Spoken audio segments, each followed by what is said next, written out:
Saudações, sejam bem-vindas, sejam bem-vindos. Vamos para a última parte, o encerramento, o ápice, o apogeu do livro Cemitério de Praga, do Umberto Eco, italiano, autor italiano, que nos brindou com essa obra-prima, sobre as conspirações, as sociedades secretas, a maçonaria, a antimaçonaria, etc. E nós paramos então na parte em que ele estava articulando os protocolos do Sábio de Sião, famoso protocolo do Sábio de Sião, que é aquela grande falsificação, aquela grande fraude, mundo cheio de falsários, como ele diz aqui na parte, que todo mundo falsifica todo mundo, Então tem aquele prussiano, o Goethe, a gente viu passando assim, ele falando que ele conseguiu lá ampliar aquela cena do cemitério de Praga, onde os sábios, os grandes sionistas lá estavam articulando, os rabinos, os sábios de Sião, estavam se articulando para conquistar o governo mundial. Então o que ele fez? Ele pegou essa cena, deu uma ampliada, só que aí o Goethe, o Hermann Goethe, pegou essa cena e colocou em outro livro dele, que é um romance chamado Biarritz, Então aí todo mundo achou, você está fazendo uma falsificação de um romance, então isso é uma peça literária, Então ninguém ia levar mais a sério. E aí ele rompeu com Goethe, e aí tinha aquela questão também de, isso é uma paródia, de uma outra peça, as discussões do Maquiavel com Montesquieu, que é a outra do Joly, um tal de Joly que fez essa peça. Então, assim, quem está falsificando quem, Então, como é um romance sobre falsificações, sobre falsários, então tem essa discussão toda de quem está falsificando quem.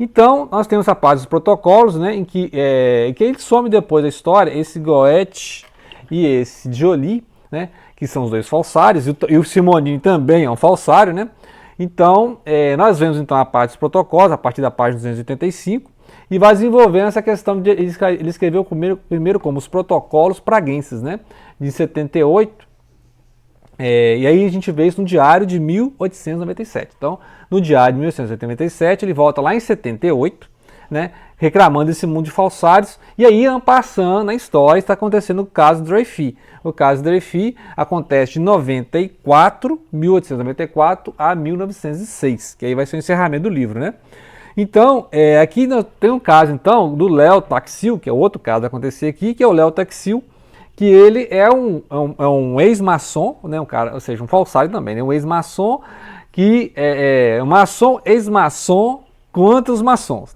Então ele fazia altos panfletos contra a Igreja Católica, aí foi para os maçons, começou a falar mal dos maçons e falou que os maçons tinham um caso com o satanismo, Aí ele acusou a maçonaria de satanismo.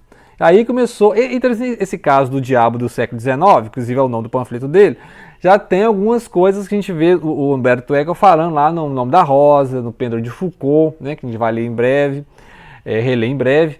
Então tem uns temas assim que vão se repetindo, a questão dos diabólicos, e aí esses rituais, que ele vai descrevendo os rituais, que tem um pouco daquela paródia dos rituais lá do Labás, Las Profundezas, do Huysmans. O Huysmans, que é o mesmo autor do As Avessas, então tem esse estilo de fazer uma paródia das missas satânicas, da missa Noá, que eles falam. E aí esse luciferianismo seria esse Satã do século XIX, Então é a ideia do Lúcifer libertador, contra um deus tirano, E aí ele vai falando que os maçons adoram esse Lúcifer, e adoram o Baphomet, que a gente viu, Baphomet, se dá uma pesquisada aí, é um ídolo lá, uma figura, um ícone, feita pelo ocultista, o Eliphas Levi. Eliphas Levi fez um símbolo de ocultismo e tal. E aí os caras pegaram, falaram que isso é magia negra, que isso é satanismo, Então, aí nessa época, ao longo o ápice desse livro, há uma confusão aqui entre o Simonini e o Abade della Piccola, O Abade della Piccola, que depois vai narrar, a gente vai ter então esses 12 anos que acontecem na história, de 1875 a 1897, acontecendo entre Então a gente tem acesso aqui aos 12 anos a partir da visão do Simonini e tem a partir da visão da Piccola, O Abade della Piccola.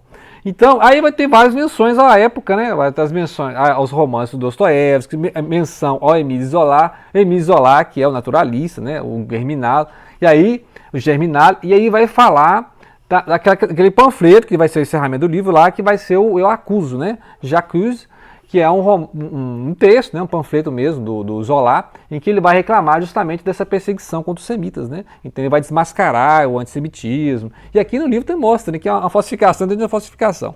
Então você está acostumado com uma, né? Aí já vem outra falsificação. Né? E aí, inclusive, o Simonini fica tão expert, né, na falsificação, né, na cara de pau, que aí chama ele para espionagem, contra-espionagem, inclusive a polícia czarista, né, a Rússia czarista, que é a Okrana, né? Aí aparece um outro personagem também que é real, né, histórico, que é o Piotr Raczkowski, né? Raczkowski. Então ele vai ser lá um agente secreto dessa Okrana, né? E aí vai ter desmascarar os antissemitismos, né? Você tem aquele antissemitismo que vai falar assim, os judeus são todos capitalistas, né? Então o antissemita é um socialista, né? Aí pessoal, então se você não gosta de judeu, que é um capitalista, então seja um socialista. E aqueles antissemitismo que vai falar assim, esses judeus são todos revolucionários, são marxistas, né? Então um verdadeiro antissemita é um liberal, seja um liberal. Então, assim, de todo jeito o judeu é o culpado, né? Então, de todo jeito eles arrumam um jeito de encaixar o judeu lá como grande culpado, né? Então, nessa parte, aí o Abad vai contar a versão, né, daquela fase lá do Léo Taxil, né? O Léo Taxil que acusou a maçonaria de satanismo, etc. E a figura da Diana. A Diana, ela aparece no romance quando tem os rituais lá, que eles falam que é as paródias da paródia, né? Porque a cena que aparece lá no Labar do Huysmans, o Huysmans, né, é uma paródia desses livros, desses romances, né, Noir, de sociedades secretas, maçonarias, etc., né, esses luciferianismos. Então já é uma paródia de missa Noir, né, e aí aqui ele faz uma paródia da paródia, então é uma coisa caricatural mesmo, né, que vai mostrar que o negócio, né, o satanismo do século XIX é uma paródia de paródia, então imagina o satanismo do século XX, né, é uma paródia de uma paródia de uma paródia, né. Então o Humberto Eco está parodiando tudo aqui, né? Então ele mostra como é que tudo é uma ficção de uma ficção, né? E isso ele já mostra no Pêndulo de Foucault, que vai ser o próximo, nós vamos ler no Humberto Eco, né? O Pêndulo de Foucault vai mostrar esses diabólicos, né? Os caras que começam a inventar umas teorias de conspiração, e aí aparece gente que acredita mesmo nisso, e aí começa, né, uma falsificação de uma falsificação, e uma mentira muitas vezes repetida parece verdade, né? Veja hoje em dia os fake news, né? Então os caras vão repetindo, daqui a pouco vira verdade. E aí, é justamente o capítulo 24, né, uma noite na missa, em que aí você vai ter essa paródia do Huysmans, que é esse decadentismo, né, em bela época, hein? Em plena bela época, nós temos esse lado B, o lado obscuro da bela época, né, enquanto tinha lá os cabarés, né, muita festança, muito dinheiro, tinha acabado as guerras, né, porque a outra guerra agora vai ser só a primeira grande guerra. Então nessa época de festança, né, vai estar lá o Léo Taxil fazendo essas fraudes, né? Essas campanhas fraudulentas, envolvendo catolicismo, londres maçônicas, abades, né? O antissemitas, né? Então ele tem toda essa questão justamente, e aí vai culminar no final aqui, desconstruindo, mostrando que o caso do Dreyfus também é um caso de falsificação. E aí no final vai ter, em 1898, né, que é o final do romance aqui, aquele panfleto famoso do Émile Zola falando eu acuso. Aí o Émile Zola fala, não, isso aqui já virou pouca vergonha, né? Então ele vai mostrar como é que montaram todo um caso e depois acharam lá um capitão, o capitão Dreyfus, para falar que ele que era o espião, né? Ou seja, ele estaria espionando para as potências estrangeiras, no caso, né, seria o que? Seria o Império Alemão ou czaristas, né? Então entra aqui essas espionagens contra espionagens.